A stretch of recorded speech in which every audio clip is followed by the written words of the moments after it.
Hello dear students, welcome back to the series of microeconomics. आज हम क्या पढ़ेंगे? डिमांड चैप्टर का लास्ट टॉपिक पढ़ेंगे। कौन सा? Why law of demand operate. Law of demand काम क्यों करता है? ऐसा क्यों होता है कि प्राइस कम होने पर डिमांड इंक्रीज हो जाती है और प्राइस ज़्यादा होने पर डिमांड कम हो जाती है? ऐसा क्यों होता है? क्यों प्राइस में why there is negative relationship? ठीक है, ऐसा चाहिए इस फॉर्म में पूछे, चाहिए पूछे why law of demand operate, ठीक है ना। या फिर तुमसे ये क्वेश्चन पूछा जाए why demand curve is sloping downwards.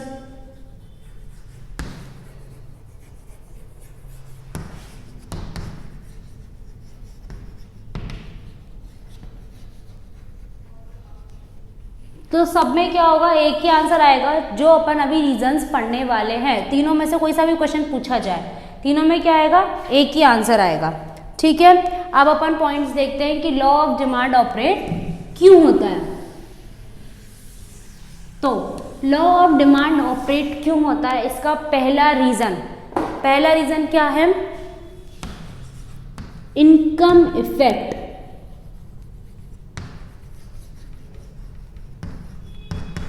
देखो इनकम इफेक्ट कैसे? मान लो अपन बजट बनाकर चले कि हमारे पास 1000 रुपये हैं। आज अपन को जो भी खरीदना है वो इन 1000 रुपये के अंदर खरीदना है, ठीक है। लेकिन जब अपन दुकान पे पहुंचते हैं, अपन को क्या पता चलता है? अपन ने नॉर्मल रेट के अकॉर्डिंग क्या करा? अपन बजट बना के चले कि ये 1000 रुपये के अंदर अपन को ये सामान खरीदना है, ठीक है ना। लेकिन दुकान पे पहुंचते अपन को क्या लगता है कि दुकान की आज 25th एनिवर्सरी है, तो इसलिए दुकान वाले ने क्या दे रखे हैं? बहुत ज़्यादा स्पेशल डिस्काउंट दे रखे हैं। तो अब क्या होगा? चीज़ें यानी कि प्राइस डाउन हो रही है, स्पेशल डिस्काउंट्स मिल रहे हैं और मिल रहे कि क्या हो रहा है? चीज़ों की प्राइस डाउन हो रही है। तो यानी कि अगर एक चीज़ से देखा जाए तो अब 1000 रुपये में क्या होगा? पहले जहाँ 1000 रुपये में वो 10 चीज़ें ही खरीद पा रहा था, अब वो शायद 1000 रुपये में 12, 13 या 15 चीज़ें खरीद सकता है। तो देखा जाए तो क्या हुआ? कंज्यूमर की रियल इनकम जो थी, एक तरीके से उसकी परचेजिंग पावर जो थी, वो क्या हो गई? इंक्रीज हो गई। तो जब भी किसी चीज़ का प्राइस कम होता है तो क्या होता है? कंज्यूमर की जो परचेजिंग पावर होती है ना, सामान खरीदने की जो उसकी ताकत होती है, जो उसकी औकात होती है, वो क्या हो जाती है? अब इंक्रीज हो जाती है। कंज्यूमर की परचेजिंग पावर इंक्रीज हो जाती है, ठीक है। तो वो क्या होता है? अपना इनकम इफेक्ट देखा जाए तो कंज्यूमर की इनकम तो अभी भी वही 1000 रुपये ही है, लेकिन क्या हुआ? परचेजिंग पावर इंक्रीज हो गई कंज्यूमर की। तो उससे क्या हुआ? कंज्यूमर क्या खरीदेगा? अब ज़्यादा सामान खरीदेगा। वो अपना 1000 रुपये का बजट लेके चला था, अब 1000 रुपये में क्या आएगी? उसके पास ज़्यादा चीज़ें आएंगी। तो ये क्या होता है? अपना इनकम इफेक्ट होता है, ठीक है ना।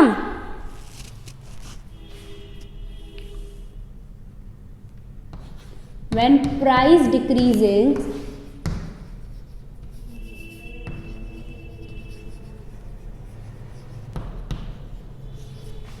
परचेजिंग पावर क्या हो जाती है? इंक्रीज हो जाती है। तो उससे क्या होता है? कंज्यूमर अब ज़्यादा प्रोडक्ट खरीद पाता है। ये तो क्या था? अपना इनकम इफेक्ट। इसकी वजह से क्या होता है? एक तो अपनी प्राइस कम होने पर डिमांड क्या हो जाती है? इंक्रीज हो जाती है। दूसरी चीज़ आती है सब्स्टिट्यूशन इफेक्ट।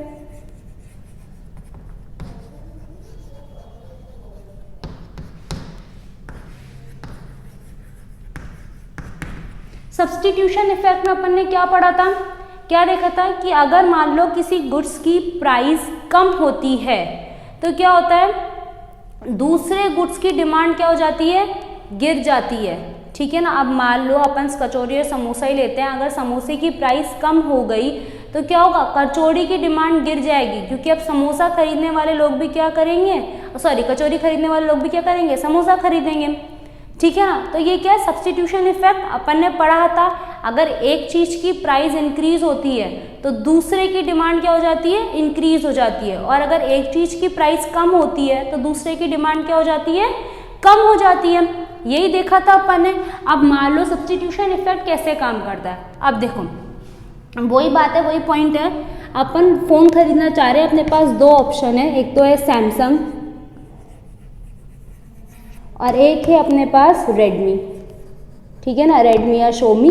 ये दो ऑप्शंस में से अपन को एक फ़ोन सेलेक्ट करना है, ठीक है ना। अब अपन ने फ़ोन सेलेक्ट करा, सेम फीचर्स है, सेम वो हैं, लेकिन सैमसंग का फ़ोन अभी मान लो वो अपन को 20,000 में मिल रहा है, ठीक है, और रेडमी में वैसा फ़ोन अपन को ऑलमोस्ट मान लो 17,000 में मिल रहा है, ठीक है। अब क्या होगा, अभी तो क्या रेडमी की प्राइस कम है तो ऑब्वियसली इसकी डिमांड ज़्यादा होगी, लेकिन कुछ ऐसा हुआ, सैमसंग अभी कॉस्टलियर है, रेडमी अभी चीपर है, लेकिन कुछ ऐसा हुआ सैमसंग वाले ने कुछ स्पेशल डिस्काउंट, स्पेशल ऑफर निकाले, जिससे कि ये जो सैमसंग का 20,000 का फ़ोन है वो क्या हो जाएगा, किस पे आ जाएगा, 15,000 पर ही आपको मिल रहा है। सैमसंग ने कुछ स्पेशल ऑफर, स्पेशल डिस्काउंट निकाले, जिससे 20,000 वाला फ़ोन अब 15,000 हो गई उसकी रेट।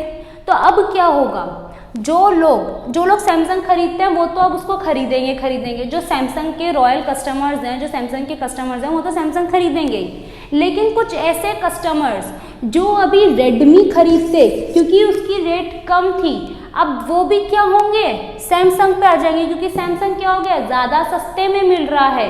तो रेडमी वाले कस्टमर भी क्या होंगे, सैमसंग में आ जाएंगे। तो ये क्या हो गया, सब्स्टिट्यूशन इफेक्ट हो गया, कि जो कस्टमर किसी दूसरे प्रोडक्ट के थे, किसी दूसरे ब्रांड के थे, लेकिन अब क्या हुआ, सैमसंग का प्राइस कम हो गया। सिर्फ रेडमी नहीं, अब क्या होगा, रियलमी खरीदने वाले लोग बाग, या फिर ये ओप्पो, वीवो, ये ऐसे फ़ोन्स, नोकिया वगैरह, कोई दूसरी ब्रांड के खरीदने वाले लोग बाग भी क्या होंगे, इसकी रेट कम होने पर क्या होंगे, सैमसंग के आगे हम फ़ोन बाय करेंगे। तो ये क्या हुआ, सब्स्टिट्यूशन इफेक्ट। एक चीज़ की प्राइस कम होने पर जो सैमसंग के रॉयल कस्टमर्स हैं वो तो उसके पास हैं ही सरी, वो तो प्राइस कम होने पर डिमांड बढ़ाएंगे ही सरी, लेकिन साथ में जो दूसरी ब्रांड के जो कस्टमर्स थे, दूसरी कंपनी के ब्रांड के जो कस्टमर्स थे, वो भी क्या होंगे, अब सैमसंग में आ जाएंगे। तो इससे क्या हुआ, प्राइस कम होने पर क्या हुई, सैमसंग की क्या हो जाएगी, डिमांड इंक्रीज हो जाएगी, ठीक है। तो ये क्या हो गया अपने सब्स्टिट्यूशन इफेक्ट। अपन ने यही पढ़ा था कि if price of X increases then demand of Y increases, है ना, and if price of X decreases demand of Y decreases. यही था अपना सब्स्टिट्यूशन इफेक्ट, ठीक है। तो वही यहाँ पर हो रहा है, सैमसंग की प्राइस कम होने पर जो सैमसंग के कस्टमर्स हैं वो तो बढ़ेंगे, लेकिन रेडमी की क्या हो जाएगी, डिमांड क्या हो जाएगी, कम हो जाएगी, क्योंकि रेडमी खरीदने वाले लोग बाग भी क्या आएंगे, हम सैमसंग खरीदेंगे, ठीक है। अब सैमसंग उनको ज़्यादा चीपर में पड़ रहा है एज कम्पेयर टू रेडमी। तो ये क्या हो गया अपना substitution effect. Okay, third point अपना क्या है, थर्ड पॉइंट है अपना increase in number of consumer.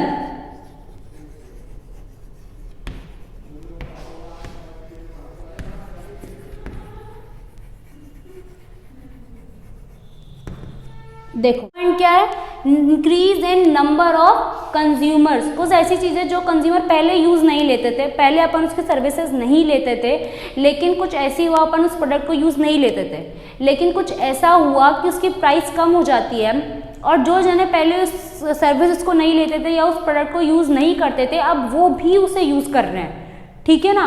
तो वो क्या हो गई, increase in number of consumers, या फिर पॉपुलेशन इंक्रीज हो गई सडनली, ऐसे सडनली तो क्या मतलब पॉपुलेशन इंक्रीज होने की वजह से उसकी डिमांड इंक्रीज हो रही है, ठीक है ना। आजकल के अगर आप फैशनेबल गुड्स देख लो, जैसे वेस्टर्न आउटफिट्स देख लो या ये सब देख लो, तो उसकी डिमांड क्यों इंक्रीज हो रही है, क्योंकि अपनी यंग जनरेशन ज़्यादा इंक्रीज हो रही है, ठीक है ना। तो नंबर ऑफ कंज्यूमर बढ़ने की वजह से भी क्या होती है, चीज़ों की डिमांड इंक्रीज होती है। अब मान लो अपन एग्जांपल लेके चलते हैं हॉटस्टार या नेटफ्लिक्स का। कुछ ऐसा, मैं क्या है अभी हॉटस्टार यूज़ नहीं करती, मैं नेटफ्लिक्स यूज़ नहीं करती, मुझे अभी वो सब्सक्रिप्शन महंगा लगता है इसलिए मैं नहीं लेती, ठीक है ना। अब हम बेचारे गरीब का, हमको पैसे ही नहीं देते ये, तो इसलिए मुझे अभी सब्सक्रिप्शन महंगा लगता है तो मैं भी सब्सक्रिप्शन नहीं लेती। लेकिन क्या होता है, हॉटस्टार और नेटफ्लिक्स वाले अपना कुछ स्कीम लेकर आए जिससे क्या हो, रेट डाउन हो गई या और हो गई। तो अब क्या है, जो पहले मैं यूज़ नहीं लेती थी, अब क्या होगा, मैं भी उसे यूज़ लूँगी, तो क्या होगा, नंबर ऑफ कंज्यूमर इंक्रीज हुए।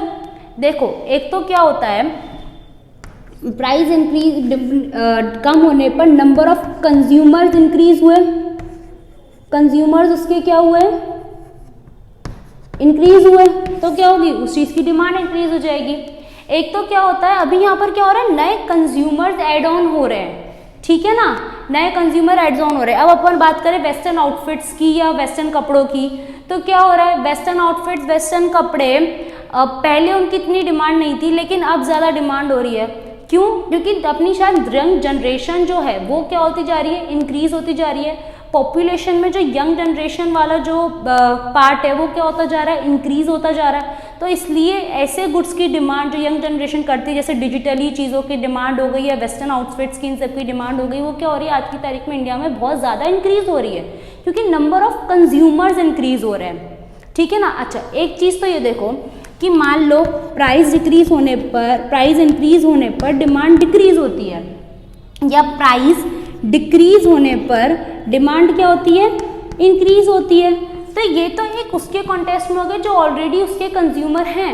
मान लो मैं ऑलरेडी पर्क चॉकलेट खाती हूँ, ठीक है ना, लेकिन जब प्राइस कम हुई उसकी, तो जहाँ मैं 2 या 3 चॉकलेट पर्क की लेती हूँ, वहाँ अब मैं 5 या 7 या 8 चॉकलेट पर्क की लूँगी, तो मैं ऑलरेडी पर्क की कस्टमर हूँ, ठीक है ना। तब तो एक वो उसकी वजह से उसका कोई नया कंज्यूमर इंक्रीज नहीं हो रहा है यहाँ पर, ठीक है। लेकिन एक क्या हुआ, मैं तो पर्क लेती हूँ, लेकिन जो मेरी बहन अभी वो डेयरी मिल्क लेती थी या कोई और चॉकलेट लेती थी, अब प्राइस कम होने पर क्या हुआ, वो भी अब डेयरी मिल्क ले रही। तो एक तरीके से क्या हुआ, नंबर ऑफ कंज्यूमर इंक्रीज हुए, तो इस वजह से उसकी क्या हुई, डिमांड इंक्रीज हुई। या जो पहले कोई भी चॉकलेट नहीं खाता था, कुछ और मीठा खाता था, अब वो भी चॉकलेट ले रहा है। या पॉपुलेशन इंक्रीज होने की वजह से, या कुछ ऐसा इन्वायरमेंट में चेंज आया, या कुछ ऐसा चेंज आया इन्वायरमेंट में, या कोरोना की वजह से अभी देखो काफ़ी सारी चीज़ों की डिमांड इंक्रीज हुई है और किसी चीज़ों की डिमांड ख़त्म हो गई है।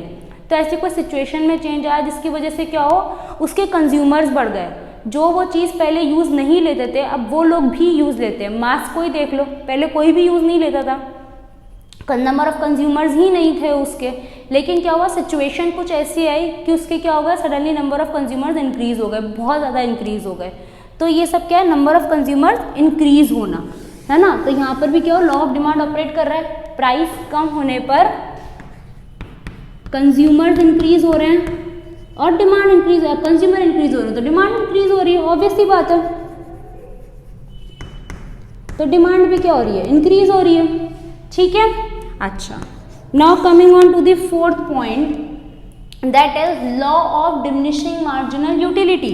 Law of diminishing marginal utility की वजह से भी क्या होता है, लॉ ऑफ डिमांड ऑपरेट होता है। कैसे, वो अपन अभी देखते हैं।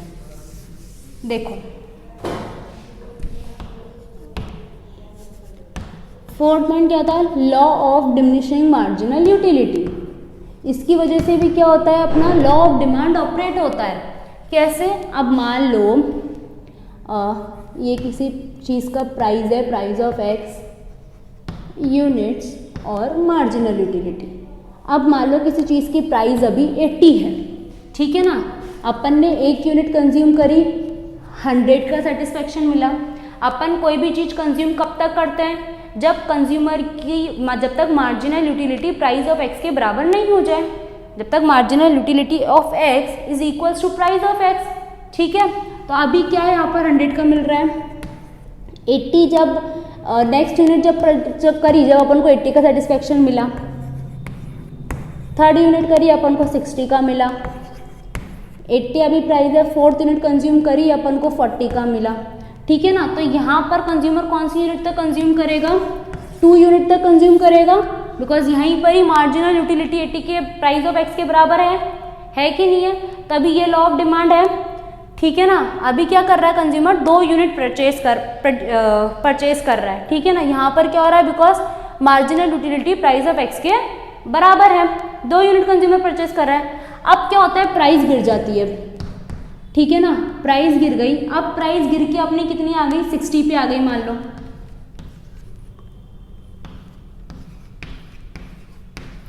तो देखो क्या हुआ, प्राइस गिरने पर अब उसकी मार्जिनल यूटिलिटी किसके बराबर है, थर्ड यूनिट पे।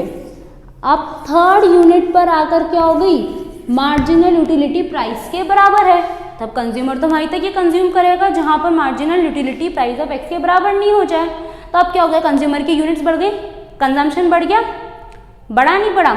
अब कंज्यूमर 3 यूनिट परचेज कर रहा है, पहले 2 परचेज कर रहा था, अब 3 परचेज कर रहा है। तो क्या हुआ, law of diminishing marginal utility की वजह से भी, क्योंकि क्या हो रहा है, मार्जिनल यूटिलिटी कम होती जा रही है, तो प्राइस जब कम होगा तो क्या होगा, उसे यूनिट इंक्रीज करनी पड़ेगी। समझ में आ रही है बात? मार्जिनल यूटिलिटी अब थर्ड पॉइंट पे आके बराबर हो रही है। पहले जहां सेकंड पॉइंट पे हो जाती थी, अब मार्जिनल यूटिलिटी थर्ड पॉइंट पे आके बराबर हो रही है। तो कंज्यूमर अब 3 पॉइंट ले रहा है। तो ऐसे क्या हुआ, प्राइस कम होने पर क्या हो गया, कंज्यूमर का डिमांड बढ़ गया। ठीक है ना। अब मान लो अगर 80 से यही प्राइस 100 हो जाता, ठीक है ना, 80 से यही प्राइस अगर 100 हो जाता तो कंज्यूमर का इक्विलिब्रियम कहाँ आ जाता, 1 यूनिट पर ही आ जाता, है कि नहीं बात? तो समझ में आया। अब प्राइस इंक्रीज होने पर कंज्यूमर अब 1 यूनिट ही परचेस कर रहा है, क्योंकि 1 यूनिट पर ही उसकी marginal utility price of X के बराबर हो गई। तो क्या हुआ, प्राइस इंक्रीज होने पर डिमांड कम हो गई, 3 से 1 पे आ गया या 2 से 1 पे आ गया। ठीक है, समझ में आई बात? तो ये क्या है, law of diminishing marginal utility की वजह से भी क्या होता है, लॉ ऑफ डिमांड ऑपरेट होता है। ये क्या थे, अपने 4 रीजंस थे जिनकी वजह से क्या होता है, लॉ ऑफ डिमांड ऑपरेट होता है। चलो यहाँ पर अपना क्या होता है, डिमांड चैप्टर कंप्लीट होता है। अपन अब अगली वीडियो में क्या पढ़ रहे हैं, अपना इलास्टिसिटी ऑफ डिमांड। ठीक है, इन यूनिट्स की वजह से क्या हो रहा है, अपना लॉ ऑफ डिमांड ऑपरेट हो रहा है। समझ में आया? डिमांड का सब कुछ समझ में आया, लेकिन फिर भी अगर तुम्हें कोई डाउट हो, कोई क्वेश्चंस हो तो तुम कमेंट सेशन में पूछ सकते हो। Thank you everyone.